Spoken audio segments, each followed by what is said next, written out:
semuanya, perkenalkan aku Nadia Maharani dengan NIM C2401241090. Pada kesempatan kali ini aku akan membahas mengenai reproduksi ikan yang telah kami pelajari pada praktikum hari ini.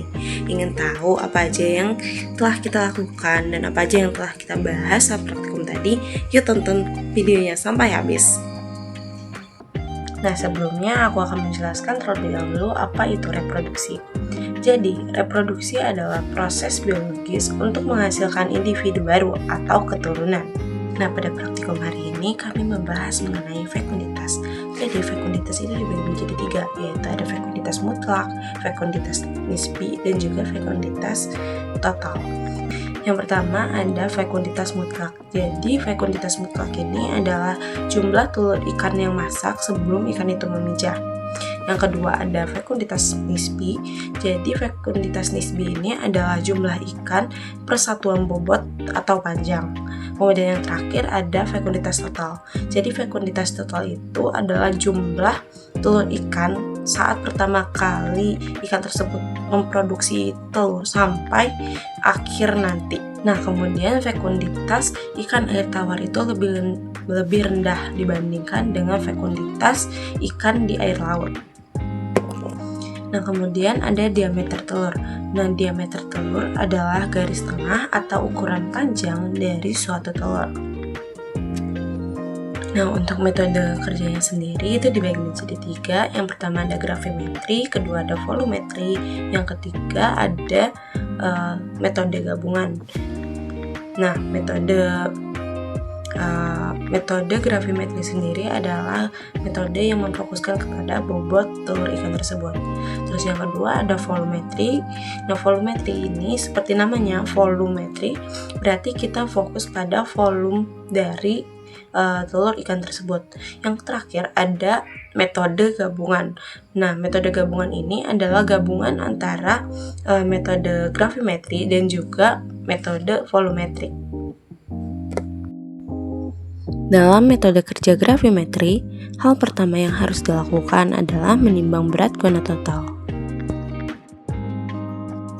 Kemudian bagi gonad menjadi 3 bagian sebagai gonad contoh yang mencakup anterior, middle, dan posterior.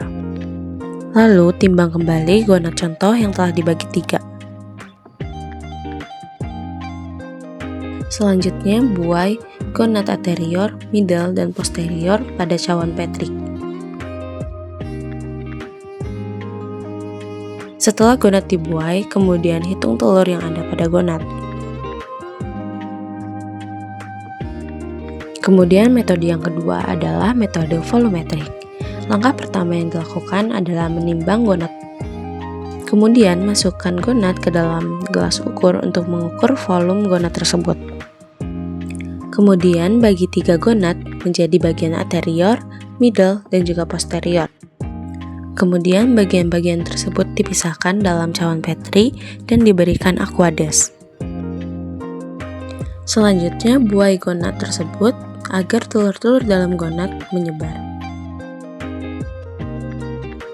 Setelah telur dalam gonad menyebar, hitung telur gonad satu persatu menggunakan counter. Metode terakhir adalah metode kerja gabungan. Hal pertama yang harus dilakukan adalah menimbang gonad tersebut. Selanjutnya bagi gonad menjadi 3 bagian, seperti anterior, middle, dan posterior. Kemudian timbang bagian-bagian tersebut. Selanjutnya ukur volume dari gonad tersebut. Pisahkan bagian-bagian anterior tersebut ke dalam cawan Petri yang selanjutnya akan diberikan aqueduct. Buai gonad tersebut agar telur-telur dalam gonad berpencar. Selanjutnya hitung telur ikan tersebut menggunakan counter.